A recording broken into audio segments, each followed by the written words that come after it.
Where I come from, being a Texan is someone with a steel spine and something between their knees, between their legs. That something gives you the integrity to tell the truth. Now, I don't know what the voters of Round Rock, Texas think about what it means to be a Texan, but if Talarico is any evidence, it means being a fraud, a fake man of the cloth, someone who's as comfortable lying as he is breathing, or as comfortable lying as he is running to Illinois. An absolute fraudulent man of the cloth, an absolute fraudulent man of God, somebody without integrity, somebody without honor, and somebody who has the inability to tell the truth. As you can see, Fox host Will Cain got in his feelings and was visibly seething with anger at Texas State Rep. James Talarico, who mopped the floor with Cain on his own show just a day before. Take a look for yourself. All of us should be alarmed, whether we're Democrats, independents, or Republicans, if the most powerful politician in the country, whether it's President Trump or President Obama, if they are trying to change the rules midway through the decade so they don't have to face accountability for their actions. What I would ask you is, if Republican policies are so popular, why do they have to redraw the maps before the election? This is exactly the type of question Talarico should be asking, because it forces the Republicans to defend the already gerrymandered map and argue that they're entitled to do even more gerrymandering based on the results generated by the gerrymandered map, just as Cain proceeded to do before Talarico came back with another rebuttal to that asinine argument. I've condemned all gerrymandering across the country. And in fact, when Democrats had a majority in Congress, they voted to ban gerrymandering in every state, red states and blue states. Do you know how many Republican members of Congress joined them in that effort? Which one? I'm sorry, which state did you just refer to? I'm asking, do you know how many Republicans joined Democrats in the U.S. Congress to ban gerrymandering? All the Democrats voted for it. 0 Republicans voted for it. 0. It's an odd. You can spare me the both sides rhetoric. It's clearly one side that is trying to rig the rules in the middle of the game. The talking point that Democrats wanted a federal ban on gerrymandering is so effective in dismantling Trump's directive to redistrict Texas outside of a census year and conveniently before the midterm elections. This right here is the core of why this moment is so important. That talking point is a brilliant strategic move because it exposes the cynical, power-hungry nature of the Republican argument. Talarico is holding a mirror up to them, forcing them to look at their own hypocrisy. They're essentially saying, we refuse to play by fair rules, so we're going to invent our own rules just for this game. Right now, just for our team. Talarico is saying, wait a minute, you had a chance to support fair rules for everyone, and you said no. So now you've given us a green light to play the same game you want to play.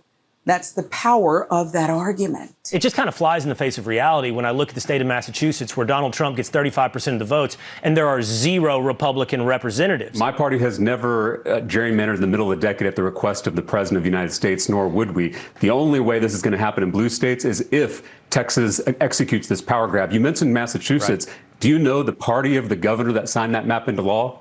He was a Republican.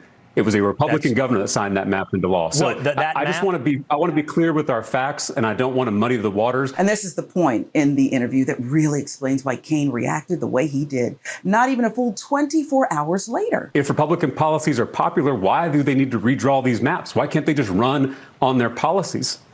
I'm getting wrapped on time. I'm enjoying this conversation. I want to let it go on, and I apologize. That's such is the nature of cable television. Such is the nature of cable TV, indeed.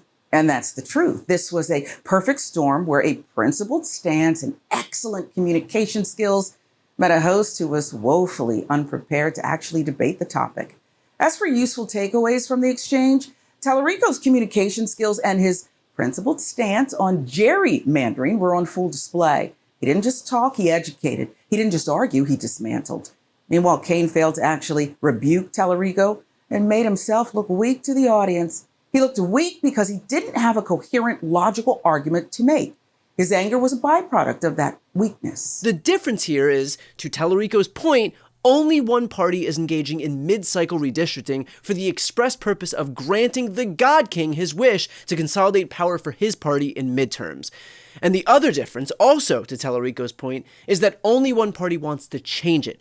The Democrats have tried to ban gerrymandering nationwide. Not a single Republican voted for it when the Democrats introduced H.R. 1. Not one Republican. So while both parties engage in it, let's be crystal clear about who wants the process to continue versus who wants the process to end. It's actually a good thing that the Dems are stepping up and fighting fire with fire, because this is how Republicans wanted to fight, based on their rejection of a ban on gerrymandering. For too long, Democrats have been expected to show up to a gunfight with a fork. That time is over. Republicans created this political battlefield, and now they're shocked, just shocked, when they see someone who is actually willing and able to fight on it. This is not about playing dirty, it's about playing to win. Winning is the only way to stop the erosion of our democracy. Can you name a school where it has been confirmed that students are using litter boxes? Well, what we do with this bill is we prevent that from happening, but what we don't take out. Can you name a school where it has been confirmed that students are using litter boxes? This was at the top of your press release. This was mentioned when you introduced this bill, created quite a stir. So I'm asking, can you name a school where it's been confirmed that there are litter boxes being provided to students? For this purpose, no, I cannot. Your tweet about this bill was flagged by the app itself under their community notes, and their fact check said, sensationalist claims about furries literally behaving as animals and receiving accommodations such as litter boxes have been repeatedly debunked as hoaxes. Is that correct? It was flagged on, community notes? Okay. I find it concerning that these types of debunked conspiracy theories are being used by politicians at the highest levels of our government, including in this legislature, who know that they're incorrect. Are you aware that Governor Abbott said, quote, kids go to school dressed up as cats with litter boxes in their classrooms? Sure. Are you also aware that when the governor was asked by the Dallas Morning News to name a single school where this happened, he couldn't? And PolitiFact called this a pants on fire false claim started by online rumors? Okay. And now this bill, a bill to mandate the 10 Commandments in every classroom across the state. I think all these bills come from a place of fear. We're worried that people aren't coming to church like they used to. I share that fear. On Sunday mornings, I look across my church and I see a lot of gray hair. And I worry about the future of our church. But I firmly and passionately believe this is not the way to get people back to church. This is a power play. By using our power as legislators to elevate our faith tradition over all the rest, that's the kind of stuff that gives us Christians a bad name. Instead of living out the way of Jesus, we're imposing our beliefs on other people by force. Instead of leading by example, we're leading by mandate. If the goal of this bill is to create a whole new generation of Christians, I think this bill will do the opposite. I think this bill will create a whole new generation of atheists who think our religion is more about power than love. I love the 10 Commandments. I've tried to build my life on the 10 Commandments. But what does it mean to truly live out those 10 Commandments? The Apostle Paul wrote in Romans 13, the commandments, you shall not commit adultery, you shall not murder, you shall not steal, you shall not covet, and whatever other command there may be, are summed up in this one command. Love your neighbor as yourself. Love does no harm to a neighbor. Therefore, love is the fulfillment of the law. The Hindu student who sits in a classroom is our neighbor.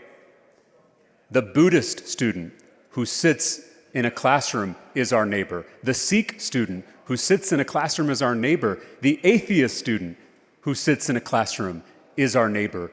And we are called to love them as ourselves. But if this bill passes, we're going to put a poster on the wall of that classroom that says, "Thou shalt not worship any God before me." We're putting up a poster that says their religion is inferior. We're putting up a poster that says their faith is not welcome here. Talarico's politics should be the baseline of the Democratic Party's policy platform. He is showing what it looks like to be progressive and unapologetic, to do it with competence, moral clarity. He's proving that stronger arguments, better facts, values that are more aligned with what the American people want can inspire change. We need more Talaricos. We need more people who are willing to fight for our democracy, not just in the halls of Congress, but on national TV, one perfectly worded, politically savvy soundbite at a time. And we need to amplify those voices when we see them.